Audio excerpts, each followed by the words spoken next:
Hi guys, it's Darth Deuces, and for the next video, we're going to be taking a look at the Marvel Infinite Series Doc Ock.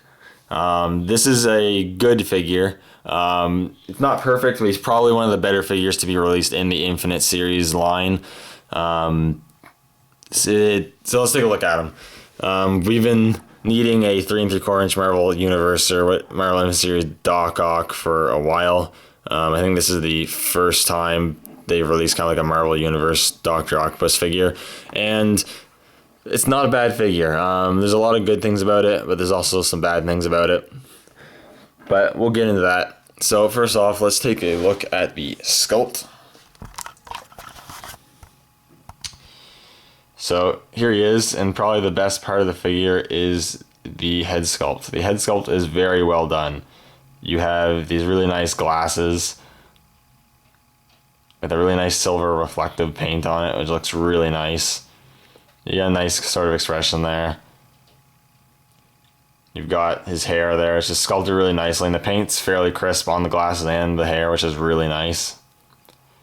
Then the rest of the figure, the head sculpt and the torso is unique to this figure. You have a brand new head sculpt and brand new torso sculpt. As you can see, you have the red kind of belt band thing. And you got some nice creases in the costume with a little bit of maybe black dry brush to bring it out, though there's not a whole lot, to be honest. You got slots there where the arms plug in.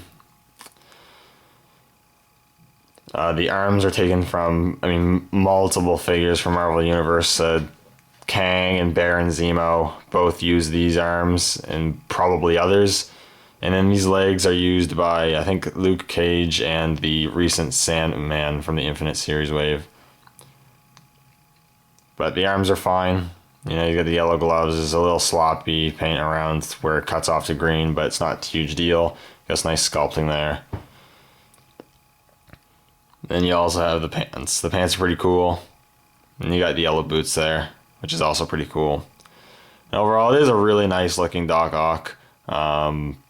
Based on the more classic design of the character. Me personally, I would have liked to see one of the more recent versions of Doc Ock when he was a bit more sickly, because I think he looked really cool then, but that would have to be a bigger figure, and it's probably not going to happen. So this will definitely be okay. The arms themselves are sculpted nicely. You have these two that are kind of sculpted normally, and you got the claws on there. And you also have this one that's kind of angled a bit back a bit more, and then this one's kind of snaking over, which is pretty cool. And the paint apps on is nice. It's a nice silver.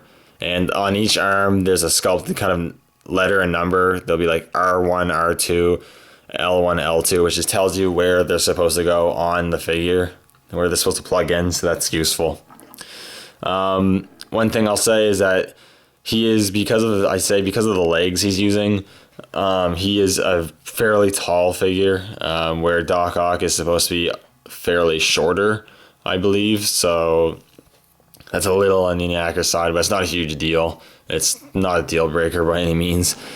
In terms of articulation, there is a ball jointed head, which has some decent range of motion. It even has some good pivot.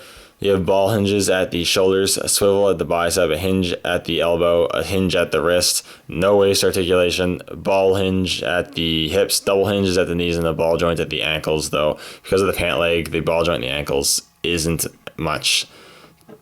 There's not much there. The arms are also articulated. Unfortunately, they do not use a wire, which really sucks, but they do have a swivel cut in about the middle of each of them, so they can swivel around, which is okay. But it would have been really nice if they had used a wire for them so you can get any pose you want. Also, it would have been really nice if the arms were longer. I find they are way too short. They're good just for kind of posing like this and kind of just displaying them, but it would have been really nice if he had a lot longer arms, because I would love to have poses where you could get him like standing with his arms rather than just having him kind of in an attack pose here. Had him standing with his arms on the ground. You just can't get that because of the lack of articulation of the arms and the fact that they're way too short.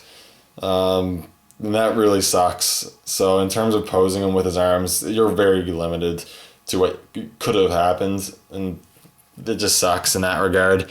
But I mean, it's not a bad figure. It's probably one of the better figures that the Infinite series has put out. If you are a Doc Ock fan, a Spider-Man fan, you want to get a Doc Ock for your collection, or if you're trying to build up the Sinister Six, this is a vital part of the Sinister Six. So you'll probably want to get this guy, and I highly recommend you do pick him up for those reasons. If you're not a huge Doc Ock Spider-Man fan, then you can pass on him. That's no problem either. And I think he's a good figure. Definitely could have been better, but I'd give this guy a recommend. Anyways, thank you guys for watching, and I will see you all in the next video.